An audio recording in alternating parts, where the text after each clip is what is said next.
Episode 94, after taking what feels like a whole year off. I have not seen you guys or talked to you guys in so long, but we're excited to be back up here. You know, sometime this year I'm going to be switching over everything to Mountain View, so I'm going to be doing things there a little bit more consistently because it's been a little bit of a shit show kind of doing it here. But what's up, guys? Happy New Year's. Welcome to 2024. And I do this, I think, the last 2 years where I kind of kick it off talking about goal setting, how to do it, how not to do it, why most people's resolutions will never stick. And that's kind of what I want to talk about today, as always. Like, how do we start off our new year right, set proper goals for ourselves so we can actually have a systematic approach to what we're doing so we can actually be successful, so we don't have to be here in January 2025 asking ourselves how we can do this all over, right? So, biggest thing, which I would say number one way to kind of jump right into this. When it comes to goal setting, you need to remember there is two ways to look at goals. There's two ways to look at tracking anything in life. There is always going to be an outcome-based goal, and there is going to be a process-based goal. Outcome-based goal is, hey, I want to lose weight. You know, I want to drop 15 pounds. Or, hey, I want to make more money this year, right? There's a million different examples I can give you guys. But the problem when you look at outcome-based goals is, number one, and this is probably my biggest thing from a more holistic point of view for everybody, is anytime we are outcome-based approaches, we tend not to be as happy, and we tend not to be as sustainable, and we tend not to be as effective as we could be. And the reason why is when you set goals, not that I'm not really knocking goal setting at all. I'm a big believer that goal setting is important, but I've actually kind of gone away from this outcome-based goal approach more towards just focus on the process, habits, and actions that we need to do to get us there. When you focus on things outside of yourself in a place that you're currently not, it's very easy for you to lack presence, right? And with a lack of presence, everything becomes less joyful. It's harder to stay grateful for the things that you do have, and it's harder to stay focused on the work that's required to get you there. For some, not for all. And once again, I always want to remember that I'm giving an average assumption based off my 17 years in this career, working with hundreds, if not thousands of clients and talking to people all the time about what are the things that can make you more successful with your body, your health, your finances, your relationships, all the good stuff. So if you could switch your perspective and you can switch the narrative over to how do I make things more about the process? How do I think, like, what are the actions and habits that I need to create for myself so that I can become more successful instead of the things that I'm setting as goals for myself? Now, when I say don't set outcome-based goals, I'm not saying that having an outcome as a desired goal is a bad thing. I'm saying reverse engineer from that place, right? So I'll give you guys a weightless one as always, or a weight loss one as always, or a health one. You join the gym in the beginning of the year. You say, hey, you know what? I've put 20 pounds on over the course of the last couple of years, and I really want to focus on losing 20 pounds and building some muscle and being leaner. What are the things that are going to allow you to lose weight? For some people, that's, hey, it's working out again, or it's joining a gym, or it's getting a trainer, or joining classes, or it's following a specific diet, or it's going to the grocery store and home cooking a little bit more. It's getting outside and walking more, getting outside for sun exposure, managing your stress better, getting better sleep, getting off the TV, all these little bad habits that just compound over time that create this just lump sum of bad results for you. Those are all the actions and habits that need to change. So when you go to set goals for this year, the one thing I want you to do is write whatever that goal is, that big outcome that could be the thing for you. And then reverse engineer how the hell you're going to get there. How many times a week is it going to take for you to work out? Okay, I'm going to work out 4 times a week. Cool. Then what I want you to do inside that is when you're writing down what this process might look like, look at your report card of history for yourself. Have you been successful in the past by yourself? If not, you then need to start changing the environment and the accountability and the systems and the things that are going to allow the consistency to actually be a thing for yourself. So for some people that are maybe going to the gym by themselves and working out alone, and they feel like they start for, a couple months of the year, they're pretty motivated. Work gets a little crazy. That 4 time turns into 3 times. That 3 turns into 2. By the time they're in the middle of the summer, they're almost not working out again.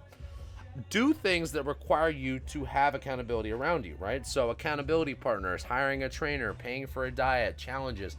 I'm not a huge advocate of challenges, even though we're doing one that we've been doing annually at the beginning of the year again. And the reason why I say that is challenges, just like goal setting can be bad, is how is the exit strategy actually going to look? Because Challenges are things that kick you off on a good foot are good, but the fact that, like, we're doing a 21-day holistic reset.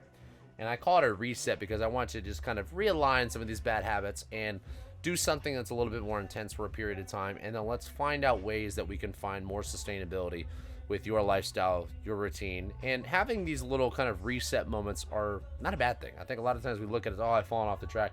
A lot of us do, right? Like, we naturally just, I'll speak for myself here. When I get towards the end of the year, when the holidays start to happen, Halloween happens, Thanksgiving happens, Christmas happens, New Year's, and you're like, holy shit, like, what happened to those last 2.5 months?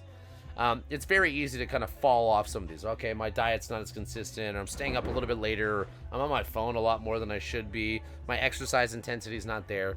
You need to find where you're currently at in your current spot, and then you need to kind of like figure out what is the system that's going to get you there, right? So coming back to that original thing, writing out, okay, I'm going to be doing this 4 times a week. The more specific that you can be. I talked about SMART goals a few times on this podcast. It's been a long time, so I'm just going to repeat it. SMART goals is kind of a cool little framework. SMART, S being specific, M being measurable, A being attainable, R being realistic, T being time bound. Set a specific goal. I don't want to lose weight. I want to lose 15 pounds.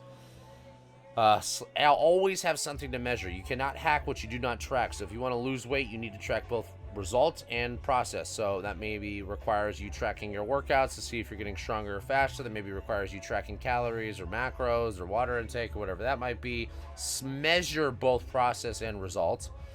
A being attainable, obviously set a goal that you feel like you actually can achieve. The one thing about setting unachievable goals or unrealistic goals is maybe okay if you're someone that has a report card of accomplishing a lot of goals. If you're someone that's in a state where you feel like, I've set goals in the past, or I haven't been that consistent, or I'm really having a hard time really staying on top of my routine because I always feel like I'm starting over, then you are someone that needs to lower maybe the goal and the bar a little bit to have something that you can achieve. The achievement, the progress is the thing that drives your motivation. So without these things, you're not going to really have a lot of motivation and you're going to start over a lot.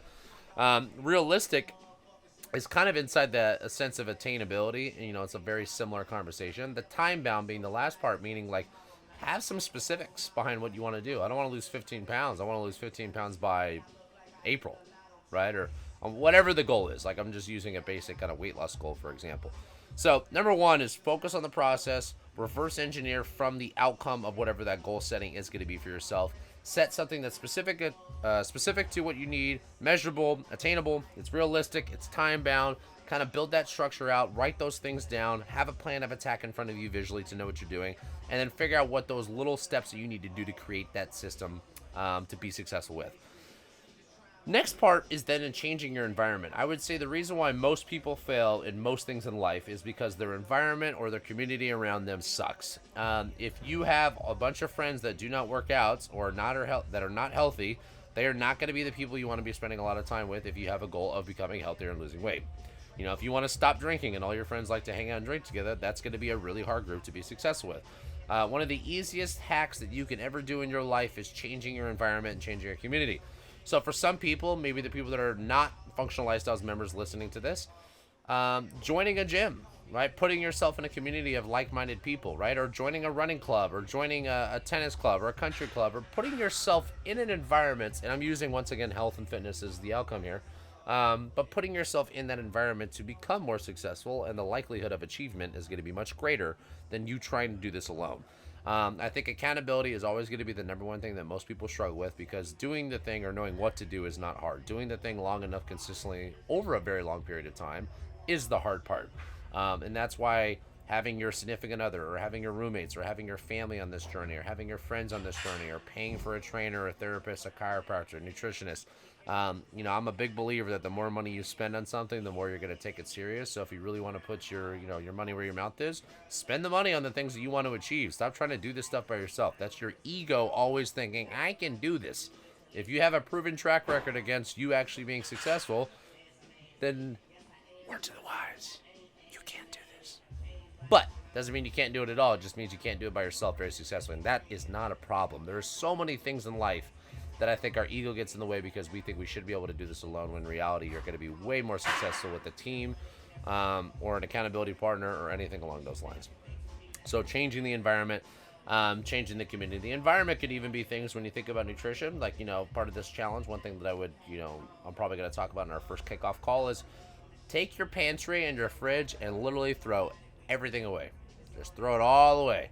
Because if you can get all the bad stuff and the chances of you failing and slipping out of the way and distractions out of the way, the chances of you actually going down that rabbit hole the wrong direction are going to be slim to none, or at least a lot harder. Atomic Habits always talks about this. You want to break a bad habit, make it really, really hard to do. You want to create a good habit, make it really, really easy to do. If you want to be someone that runs first thing in the morning, sleep with your running shoes on. No, I'm kidding. Put your running shoes right by your bed, right? Like, sleep with your running clothes. Like, dude, just do things that make it easy. You want to go to the gym after work? Bring your clothes to work. Don't keep them at home and try to go home and then go to the gym. Like, what are these little kind of baby habits that you can do that are going to make the other habit stacking much easier to do? So when it comes to removing bad habits, you need to make it hard. You need to make it difficult. You need to make it unattractive. When you want to create good habits, you need to make them attractive. You need to make them easy. You need to do whatever you got to do to make it more excitable for you. And that's really comes down to the next part for me, which I wrote down, is changing the mindset. I think the mindset behind what we do is always going to be the thing that's going to drive the result most sustainably and most effectively. The best in the world at anything that they ever do. It doesn't matter if it's business owners or if it's athletes or if it's your own self-journey or if it's parenting. If you want to be the best, you literally have to change your mindset and your outlook and your perspective on how you're actually going to get these things to be accomplished. Because without a proper mindset, your environment can be good, your goal setting can be good, you are just never going to feel as good as you could, and your true potential will never be tapped because you will always have the wrong perspective behind that. And when I say change the mindset, I think this is the last part that I want to talk about today, is change the outlook on what your goal setting is for. Because if your goal setting is built around achieving something that your ego wants, I don't know. Think about it this way.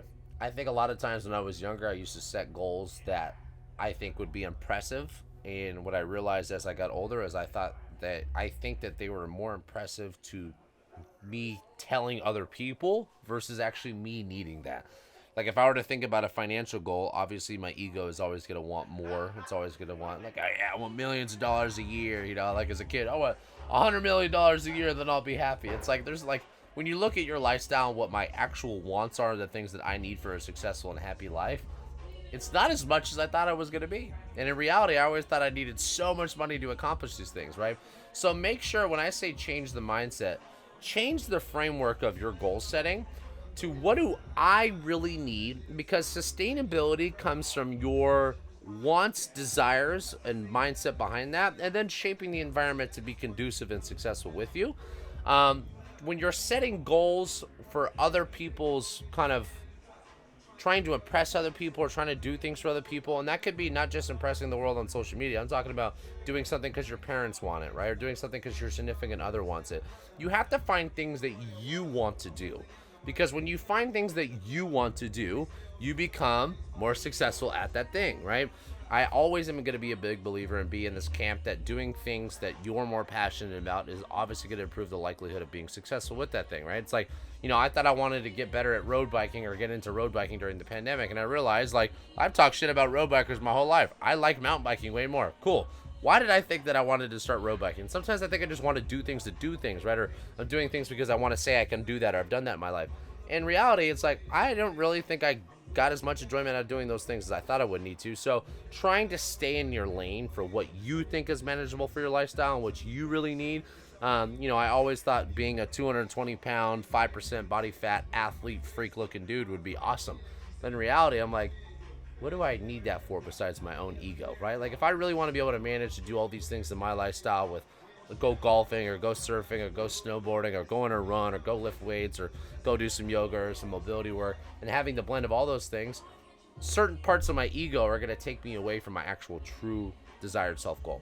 So number one, make process-based goals. Don't make outcome-based goals. Number two, make SMART goals, which is basically specific, measurable, attainable, realistic, and time-bound. Number three, change your environment and your community around you. When you can reset the external parts of your life, it's much easier to be more disciplined with the internal. Change the mindset and how you look on these things. And ideally what I mean by that is make sure that you're aligned with your wants for yourself and you're not aligned for what your ego or other people want for you, right?